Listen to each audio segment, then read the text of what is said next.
Y hoy en ECO contamos con la presencia de alguien pues muy especial, con Alberto Jiménez Schumacher. Hola, ¿qué tal? ¿Cómo estás? Pues nada, muy bien, muy contento, muy emocionado y, como suelo decir siempre, viva la ciencia.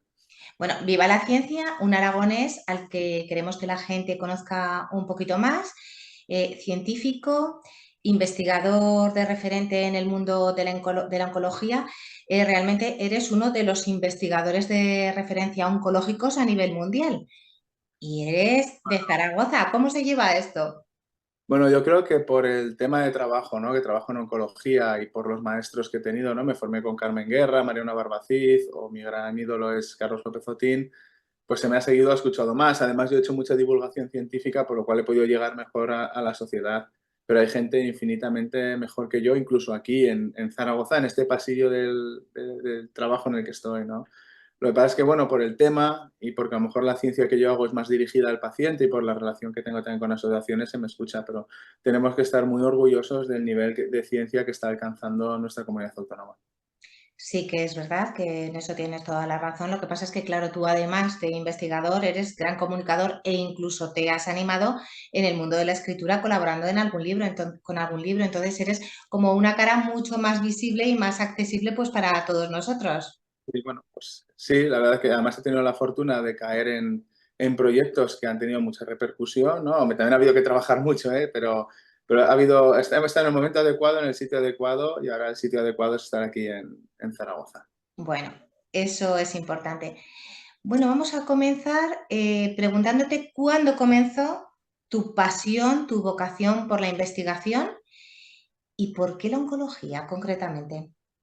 Mira, pues hace tiempo me entrevistó Francino cuando me dieron una beca de la Fundación BBVA y yo le dije que me recordaba haciendo experimentos con mi hermano mayor, con Gus.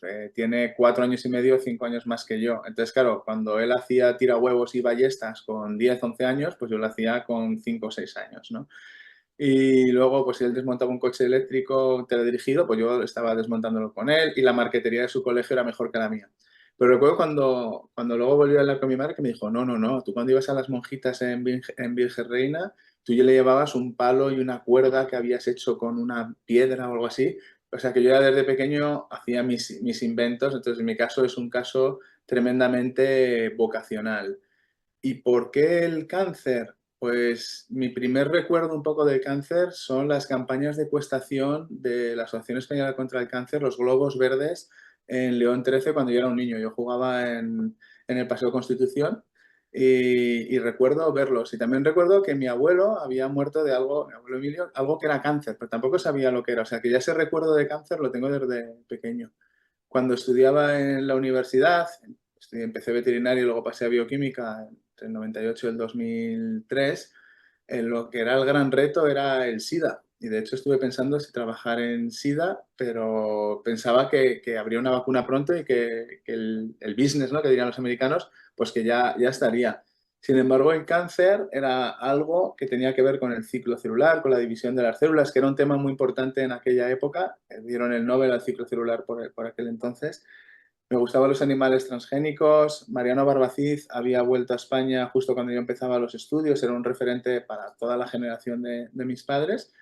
Y yo creo que el gusanillo de... También pensé si dedicarme a Alzheimer o alguna enfermedad neurodegenerativa, pero al final lo que más me atrajo, como era el mundo de la genética y el cáncer es una enfermedad de los genes, y conforme más viviésemos, teóricamente tendríamos más cáncer, pues pensé que podría hacer una contribución más grande ahí. Pero vamos, yo creo que todo me interesa, igual me hubiera dedicado a otra cosa, pero bueno, tuve la suerte de ir dando los pasos adecuados. Hay muchos campos por investigar, muchas cosas por descubrir. Estuviste una temporada en Nueva York, en Estados Unidos. ¿Cómo recuerdas esa etapa tuya como investigador allí? No, es vibrante. O sea, yo tuve la fortuna de hacer la tesis antes en Madrid, en el Centro Nacional de Investigaciones Oncológicas, con Mariano Barbacid, que es una figura mundial, ¿no? Y teníamos muchos recursos, eran unos años muy buenos. Luego, en cuanto a medios y proyectos, no era muy diferente de estar en el CENIO en aquella época en Madrid. Lo que sí que cambiaba era el entorno, ¿no? El CENIO era como una isla de investigación en España, había algunos grupos buenos por Madrid, por Barcelona, por diferentes sitios, pero claro, en el Memorial era un rascacielos con cientos de laboratorios, varios edificios, al lado estaba la Universidad de Cornell, Rockefeller, y además era un momento vibrante de la investigación en cáncer. Yo estuve del 2009 a finales del 12, principios del 13 en Nueva York, que justo se empezaban a recoger los frutos de los primeros genomas de cáncer, o sea, leer todos los genes que hay y los cambios que hay en un tumor frente a un tejido sano, frente al ADN normal, ¿no? Sano. Claro, el primero se había hecho en el año 2001, costó 3.000 millones de dólares, había tardado 15 años, ahora se empezaba, la tecnología era más accesible, ahora es baratísimo y se puede hacer aquí y en unas horas y de una sola célula de un tumor, pero empezaba a cambiar la visión que teníamos del cáncer. Y los años que estaba allí, hacia el 2012 por ahí, ya se empezaba a percibir en los laboratorios que podíamos empezar a ganar batallas al cáncer de otra manera, que entendíamos ya, empezamos a entender mejor lo que era ese gran grupo de enfermedades. Y luego era muy emocionante, ¿no? Ir en el ascensor y estar, por ejemplo, con Jean Allison, que luego le dieron el premio Nobel en 2018 por la inmunoterapia, o pasear con Harold Barmus, que era el que descubrió los primeros oncogenes, que también tenía el premio Nobel. Para un friki como yo de la ciencia, claro, estaba con las grandes figuras de la investigación. Y luego, claro, es un centro tan importante que siempre venían grandísimos investigadores a hablar allí. O sea, podías no trabajar y estar de seminarios todos los días. Yo solía ir a 3 o 4 a la semana y es que realmente no tenías ni que ir de congreso. O sea, la mejor gente del mundo, la ciencia que se verá dentro de 2 o 3 años se está haciendo en esos centros. ¿Cómo surge la oportunidad, la ocasión o la decisión de volver a Zaragoza para estar como estás ahora al frente del grupo de oncología molecular del Instituto de Investigación Sanitario de Aragón? Pues ¿Cómo mira, surge esa idea? bueno, pues mira, en Nueva York teníamos un artículo, o sea, al final los científicos, nuestro trabajo se recoge en artículos en función de la relevancia e importancia que tienen, se citan más o menos veces, entonces teníamos un trabajo muy importante, se supone que estaba aceptado. Yo tuve que tomar la decisión primero de volver a España, de vuelta a Madrid, pero porque, bueno, pensábamos que el artículo iba a entrar ya, que iba a ser un periodo de transición. Allí tienes la casa subvencionada unos años, se me acababa la subvención, el visado cambiaba y entonces ya era más complejo, tenían que sponsorizarme más, tenía que tomar la decisión de quedarme más años en Nueva York, pero no era quedarme uno más, que me hubiera encantado, sino era pensar en empezar un proyecto de cero que puede salir mal y estar otros 5 años. Y me surgió una oportunidad muy buena de volver a España como una posición un poco más senior en un laboratorio que empezaba en Madrid de tumores cerebrales con Máxima Escuatito, a quien siempre estaré agradecido que me ayudara a volver. Además, mi padre estaba muy enfermo en aquel momento, por lo cual pude pasar tiempo con él y aprender la siguiente etapa, que sería cómo es montar mi propio laboratorio. Tuvimos varios proyectos, los hicimos muy bien, pero no descubrimos nada nuevo.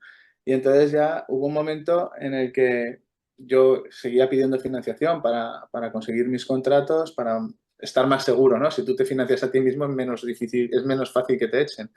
Y conseguí muchos contratos y uno me permitía montar mi propio laboratorio. Y sabía que si no lo hacía en ese momento, perdería la oportunidad. Yo nunca había pensado volver a Zaragoza, nunca lo había soñado, porque no se podía soñar, no se podía. Yo había trabajado mucho durante la carrera, había hecho muchas prácticas, que en Merca Zaragoza, en el laboratorio de microbiología y control ambiental, con Víctor Sorribas en toxicología en la universidad y aprendí la importancia de tener los medios. Había hecho prácticas en Suiza, pero en los años que había estado fuera surgió el edificio en el que yo estoy, que tiene una infraestructura extraordinaria. Nació el Instituto de Investigación Sanitaria Aragón, que es un centro de altísima calidad, por lo cual nos permite optar a una serie de financiación que de otra manera no tendría.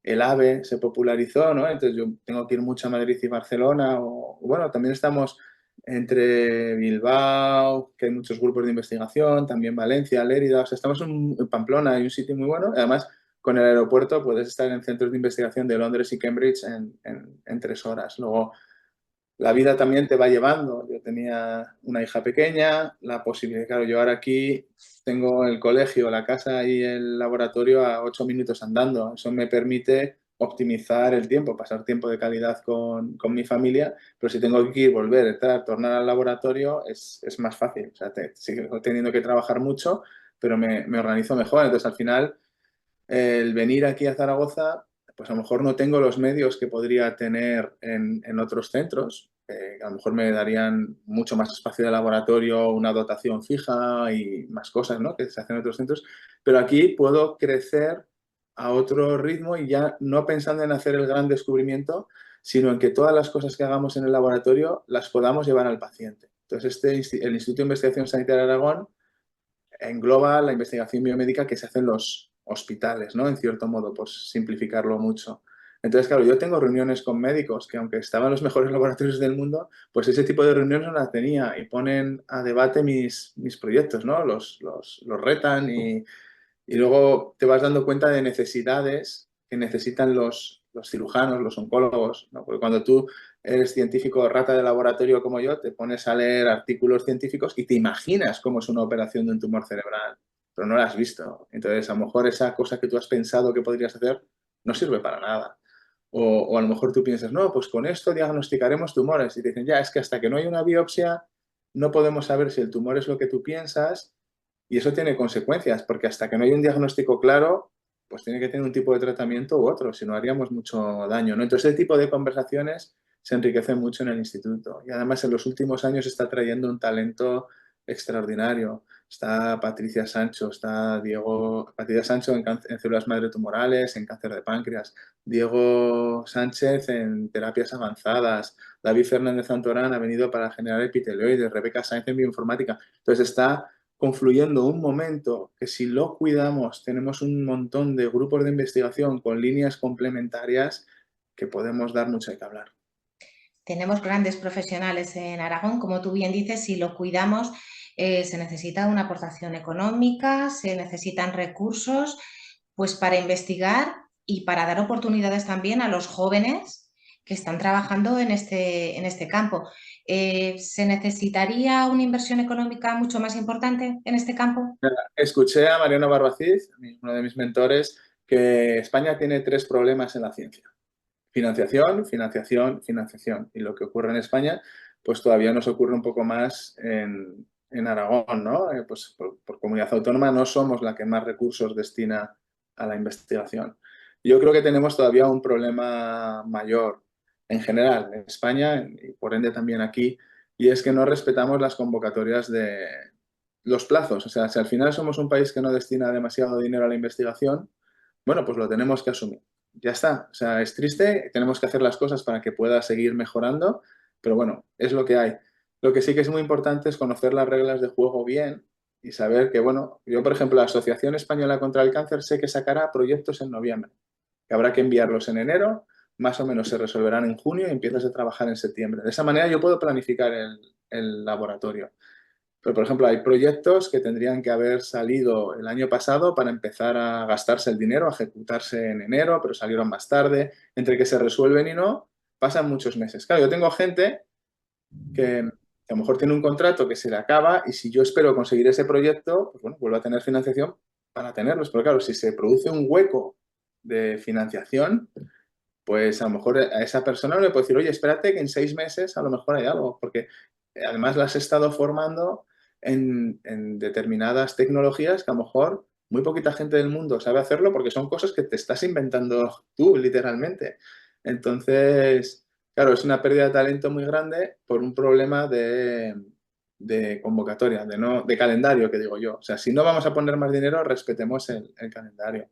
Y luego, bueno, todos estamos viendo la locura que son los precios en todo, ¿no? Cuando vamos al supermercado. Pues no te cuento lo que está cambiando los supermercados de la ciencia y los proyectos no están aumentando. O sea, los proyectos nacionales siguen teniendo una dotación ridícula. Sirven para dar pulso y respiración. Entonces, bueno, ahora, bueno, pues como laboratorio estamos creciendo y la ambición es ir hacia proyectos europeos que garanticen más estabilidad. Pero sí que sería importante tener una visión y estrategia, ¿no? En general, podemos decir que en Aragón se está mejorando mucho, muchísimo en los últimos años. Lo que sí que es importante ahora, cuando venga una nueva crisis, es que lo que se está construyendo no se destruya de un día para otro. Porque la ciencia no es como una carretera. Una carretera tú la construyes y tienes que ir haciendo un mantenimiento. Pero si tú no haces un mantenimiento unos años, dentro de 10 puedes reasfaltar y ya está. Pero montar un equipo de investigación puedes tardar. Yo llevo 7 años aquí y estoy empezando a tener el equipo que quiero. pues a lo mejor si no puedo mantener a la gente, se va en un año, pero vuelvo a tardar otros 8 o 10 años en generar el equipo y la velocidad de crucero que necesitamos, ¿no? Entonces, investigar siempre es rentable, lo que pasa es que no da los réditos en el corto plazo. Hay que hacer convocatorias y proyectos que vayan al margen de los ciclos políticos y estar convencidos de que investigar es rentable y que luego repercute en la sociedad. Estamos creando empresas que contratan a gente, generamos una actividad económica alrededor, para todo, no solo gente de bata altamente cualificada, hay para todos los puestos de trabajo. Entonces, hay que tener un convencimiento y luego también tenemos que elegir, es decir, tampoco podemos dedicar a hacer investigación en todos, tenemos que elegir grandes líneas de investigación e ir dirigidos. Yo creo que la biomedicina es importante, el mundo está transformándose gracias a la biomedicina y si somos capaces de meter avances en los hospitales que investigan son mejores y redundarán en la salud de nuestros ciudadanos, por lo cual yo creo que la biomedicina debería ser uno. Pero, por ejemplo, tradicionalmente Aragón, por la universidad y los centros de investigación de la Universidad de Zaragoza, es muy fuerte en ingenierías. Tenemos un centro, el de nanociencias y materiales, el INMA, que ha sido reconocido con la acreditación Severo Ochoa, que es una de las máximas distinciones del Ministerio. Eso significa que hay ciencia muy buena y de mucha calidad. Apostemos por eso, ¿no? Pues tendremos que apostar porque además eso supone una mejora en investigación y supone una mejora en diagnósticos y en tratamientos. Alberto, ¿qué es lo que más te ha llamado la atención que has descubierto en un laboratorio? Porque habrás descubierto muchísimas cosas. ¿La que más te ha llamado la atención o la que más te ha sorprendido? Yo, mira, Severo Ochoa decía que la mayor emoción que puede experimentar el ser humano, él lo llamaba la emoción de descubrir, ¿no?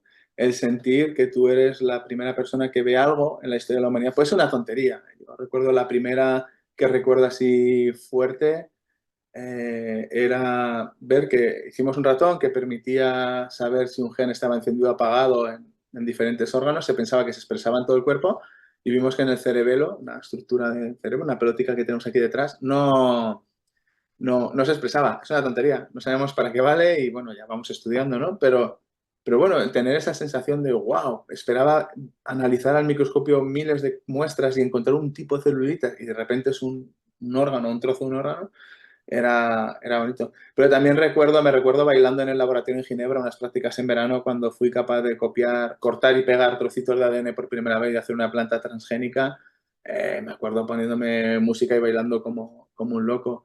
Y a lo mejor el descubrimiento con más trascendencia es que tiene mucha suerte. Descubrimos que un proceso existía in vivo en tumores, se llama senescencia, que correlaciona con tumores benignos y servía para el diagnóstico. Y ahora, 15, 20 años más tarde, existen fármacos para matar a esas células. O el que sin duda ha sido más importante para mí fue el descubrir un fármaco que cambiaba el comportamiento de unas células de las defensas, las reeducaba, porque el tumor las había engañado para explotarlas, reeducaba para tumores cerebrales y se llegó a lanzar un ensayo clínico en Nueva York, que bueno, no ha funcionado todo lo bien que se esperaba, pero claro, cuando tú solo le vas a los ratones que no iban a vivir más de 1 o 2 días y los curabas o al menos vivían 6 meses más sin el tumor, entendiendo lo que se había conseguido en sus modelos de ratón era alargar la vida 1 o 2 semanas, no 6, 7 meses, un año, luego ya tenía alguno resistente. Pues claro, todas esas cosas compensan lo duro, lo duro que es esto, ¿no? Es bonito. Pero ahora a mí hay muchas pequeñas cosas que me emocionan. Obtener cosas que son a lo mejor no tan ambiciosas, pero por ejemplo aquí hemos iniciado la primera colección de tejidos y líneas celulares y muestras de cáncer de mama masculino. No había ninguna en el mundo. No es nada que sea súper complejo de hacer, pero nadie había tomado la iniciativa. A lo mejor con eso podemos tener mucho impacto. O el saber que estamos utilizando muestras de pacientes de aquí, que en una visión romántica de la ciencia dices, si descubrimos algo, a lo mejor beneficio a un paciente de aquí y miro ahí porque estoy viendo el hospital, ¿no? Entonces, para mí eso son otras satisfacciones infinitamente más grandes, que igual científicamente no es un gran artículo que reconoce toda la comunidad científica, pero para mí ese impacto es muy grande. Pero esas cosas son importantes. Hablabas antes de... Estaba bailando cuando he descubierto, todos recordamos que no solamente te dedicas a investigar, sino a dar visibilidad. La aportación que hiciste para dar visibilidad al cáncer de mama metastásico. Sí. para el hormiguero. Ese baile tuyo y de tu equipo fue viral. Entonces, claro, tu labor no solamente se centra en el laboratorio, sino que también das visibilidad. Y Bueno, bueno, como te decía, he tenido reconocimientos muy por encima de mis méritos, pero bueno, como soy consciente de que son a crédito, tengo que ganármelos. Bueno, me han colocado en sitios donde habitualmente no verías a un científico. Un científico no está en la junta directiva de una asociación de directivos, pero desde allí puedo ayudar a que se hable más de la ciencia, ¿no? Y el hecho de haber aprendido a comunicar bien, pues me ha abierto a tener espacios en diferentes medios de comunicación de manera periódica, por lo cual puedo ejercer una influencia que de otra manera no podría. Entonces, lo del hormiguero, la verdad que fue una cosa preciosa porque nos retaron desde San Sebastián y dije, ¿nos retáis? Pues doblamos, pero luego el Hospital Miguel Servet hizo un órdago, porque lo hicieron en el helipuerto y lo grabaron con drones, que ahora grabarlo con drones es sencillo, pero hace unos años, ¿no? Y la verdad que más que por llegar al hormiguero, que más o menos ya con todo el movimiento que había habido en España se iba a llegar al hormiguero seguro, tuvo una repercusión enorme, era la felicidad que tuvieron muchas personas, ¿no? Al ver la respuesta que tenía su reto. Y me acuerdo muchísimo de este momento de Amparo, que falleció hace poquito, de Pilar y muchas otras que claro, es una cosa que es inolvidable para todo. Y además también sirvió para hacer piña en el laboratorio. bueno, la verdad es que además a nivel social, las mujeres que en ese momento estaban o estábamos sufriendo un cáncer de mama, pues fue un revulsivo importante. Alberto, hablando de investigaciones, te tenemos que felicitar porque recientemente, hace unos meses, el año pasado, tú y tu equipo recibisteis un premio por haber conseguido una biopsia virtual de cáncer de pulmón. Sí, bueno, es una propuesta de investigación, es una asociación, una alianza de Lung Ambition Alliance, es un grupo de sociedades científicas junto con AstraZeneca que miran por mejorar el diagnóstico de cáncer de pulmón. Nos dieron un premio de innovación por una idea que presentamos y nos dieron financiación, pero para mí lo que ha sido muy especial, la financiación siempre es importante porque ayuda a hacer los experimentos, es que este proyecto, al ser evaluado por semejantes investigadores internacionales, avala que estamos haciendo ciencia que tiene un sentido y que tiene una muy buena calidad. Entonces, esta especie de biopsia virtual, por intentar explicarlo bien, que es una de las líneas principales del laboratorio, una biopsia es cuando cogemos un trocito de un tumor y lo analizamos en el laboratorio para ver qué características tiene, porque aunque lo llamemos cáncer de mama, lo sabes bien, hay de diferentes tipos. Y no es lo mismo uno HER2 positivo, que podrá tener un tratamiento con trastuzumab, que uno triple negativo, que si uno está en una fase o en otra, se podrá operar o no más fácilmente o tendrá metástasis o no, ¿no? Entonces, el cáncer hay que ponerle nombre y apellidos, ¿no? Pues entonces, el diagnosticar es poner los apellidos para poner un buen tratamiento. Pues nosotros lo que estamos diseñando en el laboratorio es analizar qué proteínas, qué genes están encendidos y apagados en los tumores que nos permitan saber si este gen está muy encendido, pues respondes mejor o peor a esta terapia. Entonces, en el laboratorio lo que se hace es coger un trocito del tumor y analizarlo y echar unos potingues que colorean el tumor si es positivo o negativo. Esos potingues están hechos de anticuerpos. Pues nosotros hemos cogido y modificado esos potingues. Hemos hecho unos anticuerpos especiales que son de dromedario porque tienen unas características únicas, son más pequeñitos, etcétera. Y lo que le pegamos es positrones, un tipo de radiactividad para poderlo ver con un escáner. Entonces la idea es que no va a sustituir las biopsias, va a complementarlas, apoyarlas. Pero si pinchamos esto en un paciente, se podrá pegar a un tumor y si se a un tratamiento. Entonces lo estamos haciendo para cáncer de pulmón, pero también para cáncer de páncreas, tumores cerebrales de adultos y pediátricos, sarcomas, cáncer de mama metastásico y muchos otros tipos de tumores en los que vemos que hay necesidad, porque primero estudiamos un tumor, miramos, hacemos ese contraste, ¿no? O sea, molécula para diagnosticar y luego vemos dónde puede tener más aplicaciones. Y ahora lo que estamos haciendo, que es muy ilusionante, es además de ponerle positrones para verlo por el escáner, por el PET, por el famoso PET, le ponemos fluorescencia sea, para que con una gafa y una luz especial pueda el cirujano ver si se ha dejado un resto del tumor y quitarlo. Se llama cirugía guiada por fluorescencia. Pero eso, otra vez, por ejemplo, yo pensaba que podría ser muy útil para no sé qué, y para cáncer de mama a lo mejor no, pero hablando con los cirujanos decían, no, la cirugía en cáncer de mama es conservativa, entonces sería más interesante ahí, ¿no? Entonces vamos chun, chun, chun, cambiando las líneas. Y ahora que podemos pegar cosas, al final estos contrastes lo que hacen es ir al tumor, estamos haciendo un concepto que hemos llamado quimioterapia con brújula, ¿no? Entonces, la brújula sería el anticuerpo y lo que utilizamos son quimioterapias que son muy, muy, muy, muy tóxicas. O sea, la quimio, el 90 y tantos por ciento no va al tumor, solo va un poquito, el 1, el 5, el 10%. Entonces, el resto pues genera efectos secundarios. O sea, la quimio generalmente va a atacar a las células que se dividen mucho. Las células tumorales de un cáncer se dividen mucho, pero también el pelo, ¿no? Entonces, por eso con algunas quimioterapias se cae el pelo o el intestino genera muchas diarreas o hay problemas en la piel con algunas quimios. En este caso, hay quimioterapias que serían tanto fuertes que funcionarían muy bien en el tumor, pero como la mayoría se irían fuera del tumor, podrían ser muy tóxicas. Lo que nosotros hacemos es, le ponemos la brújula, la quimio va rápido al tumor, se acumula ahí y el resto se elimina de forma inactiva. Entonces, eso se llaman anticuerpos inmunoconjugados, que en los últimos años están suponiendo una revolución, y nosotros lo estamos haciendo con nuestros nanoanticuerpos de dromedario. Entonces, vamos, y luego también estamos utilizando los anticuerpos estos para ponerlos en células, y esto es gracias al impulso especialmente de Aspanoa. Eh, Estamos poniendo los dos anticuerpos en unas células especiales del sistema inmunitario para que esos policías del cuerpo vayan al tumor, lo reconozcan y lo machaquen. Entonces son todos proyectos muy ilusionantes. Y luego, bueno, pues con el mismo anticuerpo que estaba a lo mejor elegido para hacer un diagnóstico en un tumor cerebral, pues resulta que podemos hacer una nueva terapia contra otro tumor. Entonces, bueno, son proyectos que el laboratorio es muy bonito, cómo está creciendo. Lo que pasa es que, bueno, pues si tuviéramos más financiación y más espacio y más eso, pues podríamos hacerlo más rápido. Pero bueno, lo bueno que tenemos aquí, el de poder cocinarlo poco a poco, es que también vamos obteniendo muestras del hospital, vamos construyéndolo de otra manera. Luego saldrá todo de repente y parecerá que trabajamos mucho, pero será recogerlo de los últimos años. Bueno, Alberto, la verdad es que nos ha encantado todo lo que nos has contado, ese acercamiento al mundo de la ciencia, de la investigación y de la oncología.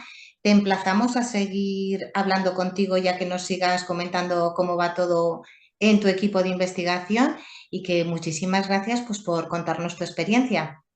Nada, oye, muchísimas gracias por dar difusión a lo que hacemos en el laboratorio y también recordar que todos podemos ayudar a la investigación. Tenemos que exigir a nuestras instituciones, autoridades, pero a nivel personal podemos apoyar fundaciones que apoyan la investigación. Os menciona Spanoa, la Asociación Española contra el Cáncer, la Asociación de Cáncer de Mama Metastásica, FERO, CRIS contra el Cáncer, muchas otras.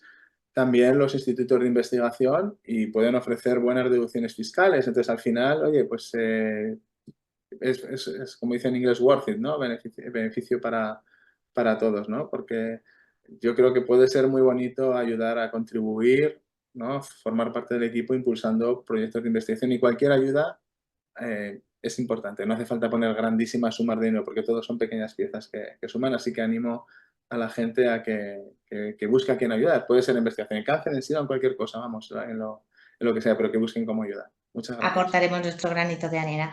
Muchas gracias, Alberto.